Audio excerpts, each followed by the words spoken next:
Creador Espíritu, de los tuyos la mente a visitar, a encender en tu amor los corazones que de la nada te gustó crear. Tú que eres gran consolador y don altísimo de Dios, fuente viva y amor y fuego ardiente y espiritual unción. Tú tan generoso en dádivas, tú poder de la diestra paternal, tú promesa magnífica del Padre que el torpe labio vienes a soltar.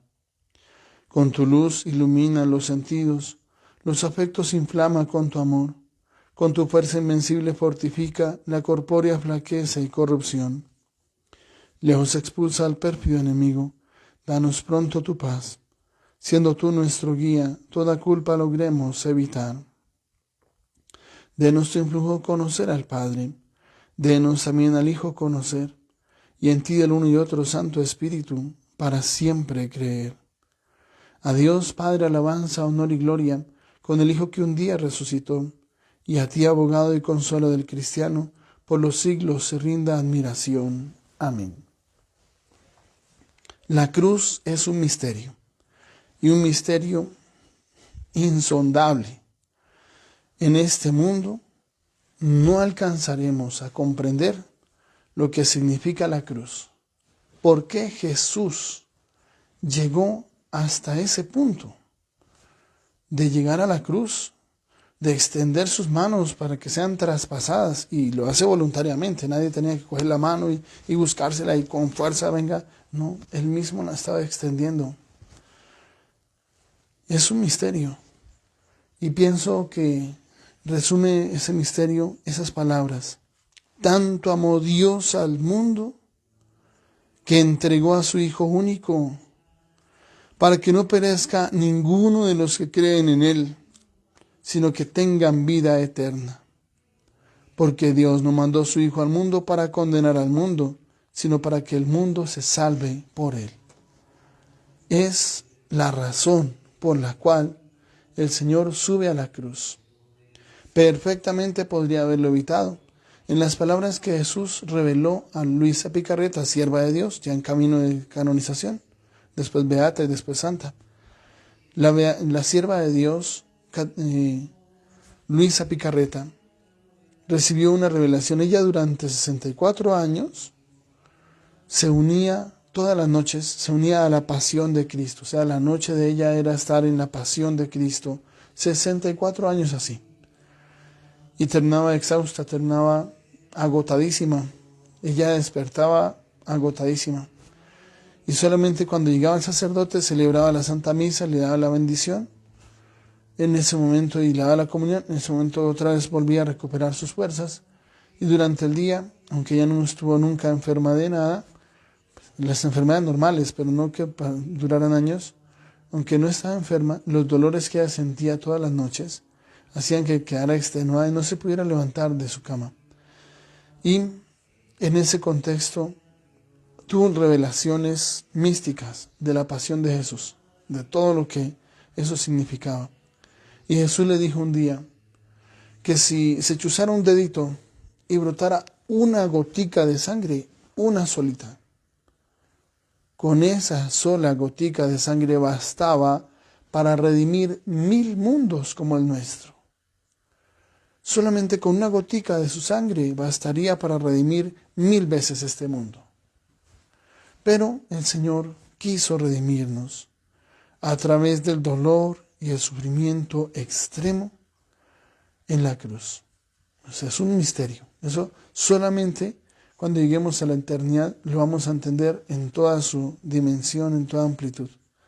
Es un misterio. Porque el amor de Dios le llevó hasta ese punto.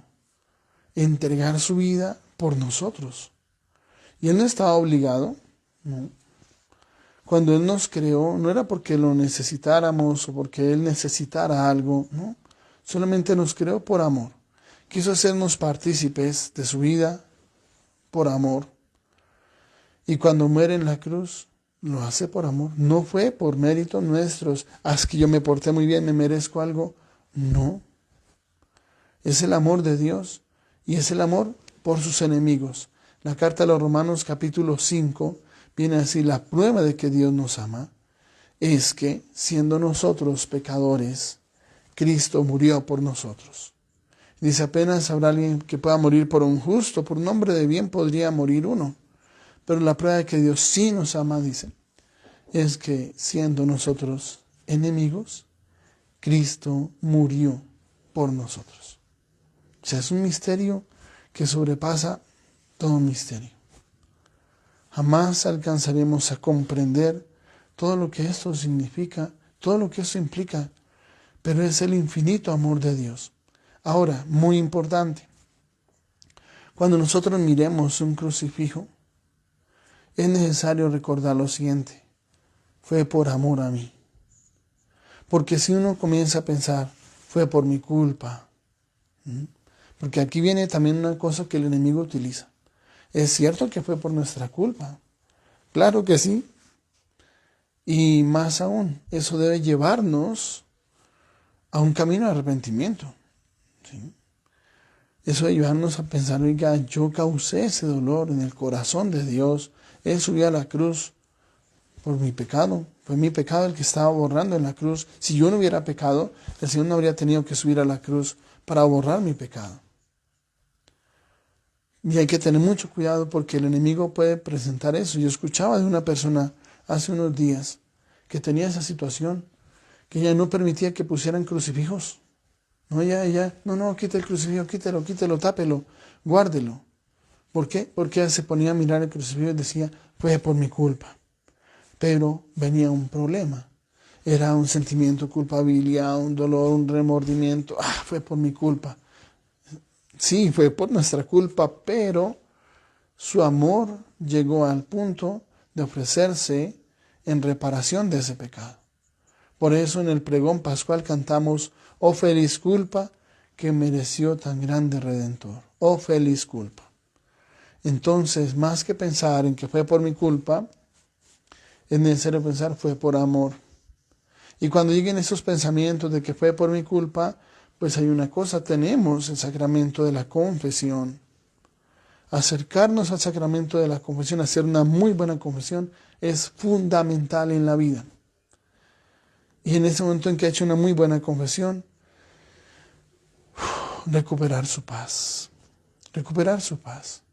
Y en vez de pensar fue por mi culpa, no, es el amor de Dios fue tan grande por mí que se entregó para rescatarme del pecado. Y ahí viene el compromiso, luchar para no volver a la situación del pecado. Luchar por vencer tentaciones, por mantenernos en un nivel de santidad alto. Y que nunca dudemos de la misericordia de Dios. De tal forma que al recordar nuestro pecado, ay Señor, en vez del dolor y el arrepentimiento, el remordimiento, que es necesario para la confesión. Eso sí, se necesita la confesión y ojalá las lágrimas. Se necesitan las lágrimas. Decía un santo, no recuerdo quién, como que San Atanasio, decía, Dios nos lava primero con el agua del bautismo y después con el agua de nuestras lágrimas. O sea, se necesita el arrepentimiento y un arrepentimiento sincero, porque no es engañar a Dios ni nada de eso. Todo lo contrario, es tener un verdadero arrepentimiento, un verdadero remordimiento. Pero una vez hemos confesado eso, viene el proceso de decir, ese pecado que fue tan grave, ya fue perdonado. Más bien sentí la alegría del perdón. Sentí la alegría del perdón. Recuerdo que en alguna ocasión hablaba con una persona que había llegado a una situación muy delicada, especialmente por el tema del aborto. Y no era una cosa fácil. Realmente el tema del aborto no es una cosa fácil. O sea, eso parece muy olímpico, abortar y que mire qué fácil y el camino ancho y espacioso. Rapidito, fácil, ya se deshizo del problema, entre comillas, porque es un ser humano del que se va a deshacer. Pero cuando uno toma conciencia de lo que hace, cuando uno va adquiriendo sabiduría y se pone a pensar un poquito, oiga, ¿qué fue lo que pasó ahí? Es que era su hijo. Y es delicado, y es cierto, es un tema muy delicado. Y es fuerte eso. Porque cuando se pone a pensar, por ejemplo, que ahora sí quiere tener hijos, y va a hacer exactamente lo mismo que hizo cuando venía ya él. Y no lo quiso dejar llegar. Y es duro, es un tema duro. Muchas mujeres entran en depresión, muchas llegan hasta el punto del suicidio por culpa de ese pecado. Una señora con la que yo hablaba me decía, yo no merezco vivir, soy la peor persona del mundo, yo hice esto, mire con mi hijo. Es un tema muy delicado. Al inicio el maligno le dice al oído, mire, es lo único que hay que hacer, no hay de otra, no hay otra salida, mire que es que usted no ha estudiado, se le va a arruinar su vida. Todas esas cosas que el maligno le dice. Que qué van a decir en su casa, sus papás lo van a matar. Y muchas otras cosas por el estilo. O que se le daña la figura, porque hasta eso hoy nos motiva a tomar una decisión de esas. Y después de que uno lo ha hecho y toma conciencia, inclusive muchas personas hasta dicen, bueno, mi hijo estaría hoy así. Hoy tendría 15 años, hoy tendría tal cosa. Es fuerte. Pero yo le decía a ella, después de que hizo su confesión, lloró muchísimo. Las lágrimas que purifican, así como el agua del bautismo. Después de que leí la absolución, levantamos la excomunión, porque hay que levantar la excomunión, porque el pecado del aborto nos deja excomulgados ipso facto. No cuando el obispo dé un decreto, no. En el momento en que uno comete ese pecado, queda excomulgado absolutamente. Inmediatamente queda excomulgado. Lo mismo que quienes realizan el aborto, como médicos, enfermeros, los directores de las clínicas abortistas, todos están excomulgados. Los que hacen leyes a favor del aborto están excomulgados, no pueden pasar a comulgar. Es un tema delicado. Más aún no pueden ni siquiera estar presentes en la Santa Misa. Después de que leí la absolución, levanté la excomunión, que el Papa Francisco nos dio la potestad a todos los sacerdotes para hacer eso. Antes era solamente los obispos, ahorita podemos todos los sacerdotes con facultades válidas, vigentes. Ahorita podemos hacerlo todos los sacerdotes. Después de levantar la excomunión, ya quedó libre de ese pecado. Y yo le decía, ahora perdónese, que es otro punto, perdónese a sí misma. Lo que le llevó a hacerlo, bueno, lo mismo, pedirle perdón al bebecito que fue abortado, porque existe, ese niño existe. Y uno le pide a Dios en ese momento que le regale el bautismo espiritual a ese niño, en que uno le pone un nombre, ¿sí? José, yo te bautizo en nombre del Padre, y del Hijo y del Espíritu Santo. Después le pide a Jesús que escriba su nombre en el libro de la vida. Y en ese momento se le pide perdón al niño por no haberle dejado nacer. Y viene el proceso, perdonarse. Perdonarse a sí mismo. Perdonarse. De todas maneras, el tiempo ya no lo podemos volver atrás. Perdonarse. Y perdonarse de corazón. Eso es fundamental, perdonar y perdonarse de corazón. Yo le decía, ahora, en vez de sentir remordimiento, porque ya se hizo este proceso bien hechecito, en vez de sentir ahora cada vez que recuerde eso, dolor, golpe de pecho, culpabilidad, eso es dudar de la misericordia de Dios. Y es pecado contra el primer mandamiento. No dude. Ni de la misericordia de Dios, ni de la palabra de Dios que nos dice que Dios es misericordioso. Que viene ahora recordar eso con alegría y saber que aunque era muy grave, fuimos perdonados, eso es lo más grande. En sentir remordimiento por eso que pasó es igualito que, por ejemplo, que una persona tiene una deuda en el banco, que debe 70 millones de pesos en el banco, y que se vea gatas para recogerla, mire que toca recoger para mañana 1.500.000 para llevar la cuota, y no hay de dónde, y viene la angustia, la preocupación.